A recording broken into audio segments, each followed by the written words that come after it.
all having a wonderful day. So today we are trying to make I guess like an English cottage. I had the idea that I wanted to make like a lavender cottage, kind of like a lavender farm, but obviously not quite on the full scale farm like I did, last week. So I just thought I'd do a cottage instead. I wanted it to be, very floral and I don't know, just cute and cozy and country. And whilst I was building this yesterday, we had a pretty big storm here, and that kind of resulted in me having half a speed build for today. So funny story. And when I say funny, I mean it's sad for me. So whilst we were in the middle of said storm, my power went out and came back on like 3 times. I think it blipped out 3 times, and I'd saved the shell. I've got my game on autosave anyway, so it kind of saves every hour, I believe. So it had saved the shell, but I had actually uploaded the shell to the gallery anyway, so that was fine. And then when my power came back on, so like when I turned it back on this morning to do some editing and see kind of where I had to fill bits in, what I had lost, etc. My game had saved everything except one room, so I only had to redo one room luckily. Unfortunately OBS didn't save anything. So I had all of the exterior footage but none of the interior. So yeah, I wasn't very happy. But you kind of just I just had to deal with it, and I could have done like a stop motion type thing with the furnishings and everything, but I was really trying to kind of get through this one, I suppose, so that I could finish the stop motion that I have for the end of this week. So that will be hopefully coming on Saturday. I'm not sure what time, but I've been working on it for maybe 2 months. I actually started it at the beginning of September and then kind of abandoned it because I wasn't really feeling it, and then I kind of picked it up a couple of days ago again and absolutely love it. So hopefully that will turn out as good as it is in my mind.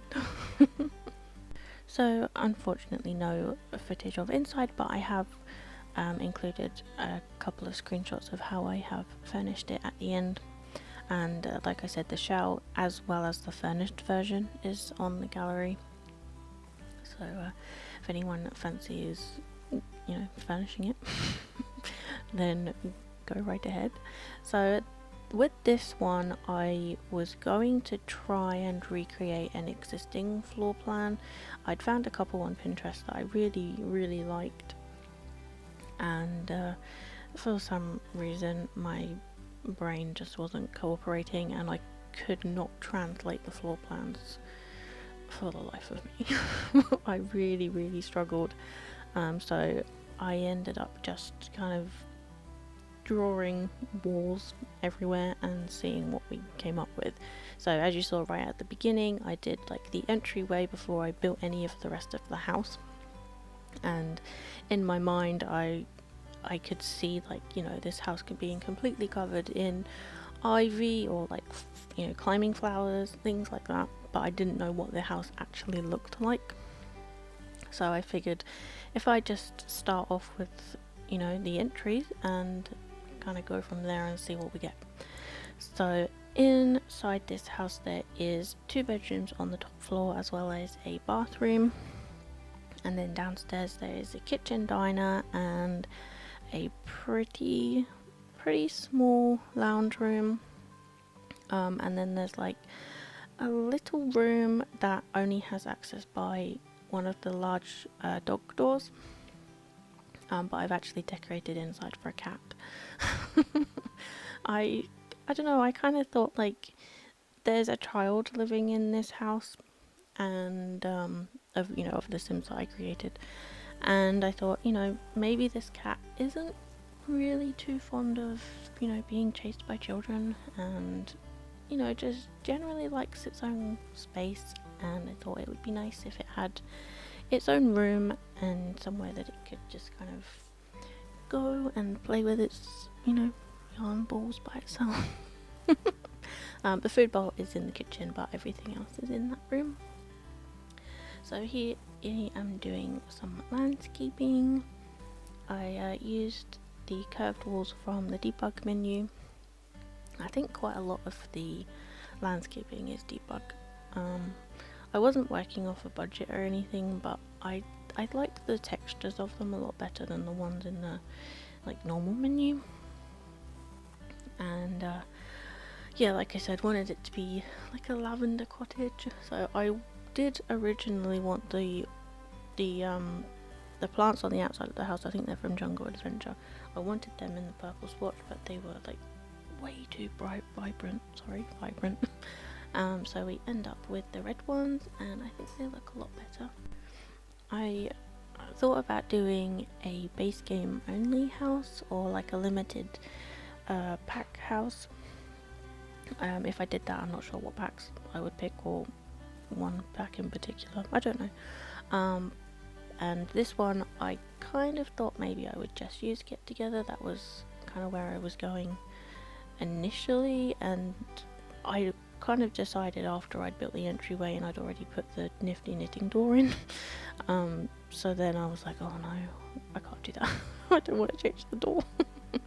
So yeah, I'm thinking of maybe doing that in the future sometime. So if anybody has any suggestions or requests for a limited pack or base game only, then I would be very interested to hear, you know, which packs you have, which you don't have, that sort of thing. And yeah, I think it'll be a fun challenge, but a challenge all the same, because I definitely don't hold back when I'm building. I just kind of pick what I like, I suppose. I got the Journey to Batu pack on the sale. Have not used any of the items yet. I am trying to think of something that I can do that incorporates that sort of style, but I don't know. I thought I was really gonna like all of the stuff, and I do, but I kind of, at the moment, I don't really know what type of build to do. So yeah, it'll be fun once I kind of get the idea of what I want to do with it. So these chimneys here were a real pain in the butt. For whatever reason, that top one stopped me from placing any furniture in the second bedroom. It was like the room didn't exist and I was trying to place it on the roof, and it kept on jumping down to the bottom floor. And I redrew the wall several times, and, you know, boxed the room off with the like the room tool thing, and it was definitely a room. But for some reason it just wouldn't let me place any items. But as soon as I kind of pulled the chimney away, everything was fine. So I don't know what's going on there. So this is pretty much it. I just add some terrain paint and a couple of final objects, I think the mailbox, and then we're on to the screenshots of the interior. So I hope you have enjoyed this video. I'm sorry the footage decided to cut out on me. I'll make sure to stop and save it again in the future. So yeah, thank you for watching, and I will see you all next time.